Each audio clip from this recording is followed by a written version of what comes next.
सबसे पहले मैं उस्मा के जो दर्शक हैं, जो रीडर हैं, उनको बधाई देता हूँ। बहुत ही अच्छा पेपर है, मैं सुबह रोज़ पढ़ता हूँ और आपका सोशल मीडिया बड़ा अच्छा चलता है। और आज की जो शिकारा रेस की बात है, ये आर्यंस के जम्मू कश्मीर के बच्चों ने ऑर्गेनाइज़ की है। जो जम्मू कश्मीर के बच्चे हैं वो आर्यंस में मेजॉरिटी में है। और पहलगाम इंसिडेंट्स के बाद यहाँ टूरिज़्म कम हो गया था, तो बच्चों ने आज रेस के ज़रिए टूरिस्ट को अट्रैक्ट करने की कोशिश करी है। और ये इनका पहला नहीं, 6th जो है शिकारा रेस है, जिसको जम्मू कश्मीर के एजुकेशन मिनिस्टर सकीना इतुजी ने इनॉग्रेट किया है। और साथ में डायरेक्टर एजुकेशन वो लोग भी थे और बच्चों ने खूब इंजॉय किया, टूरिस्ट ने खूब इंजॉय किया।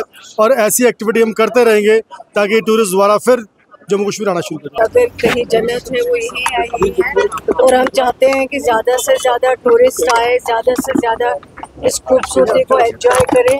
और कश्मीर आके जो है, मैं समझती हूँ कि इतनी कोई जगह खूबसूरत नहीं है जिस तरह कश्मीर खूबसूरत है। यहाँ हम चाहते हैं कि टूरिस्ट बढ़े, टूरिस्टों का आना यहाँ के लिए अच्छा होगा, कारोबार बढ़ेगा और लोगों के लिए भी फ़ायदा मंद।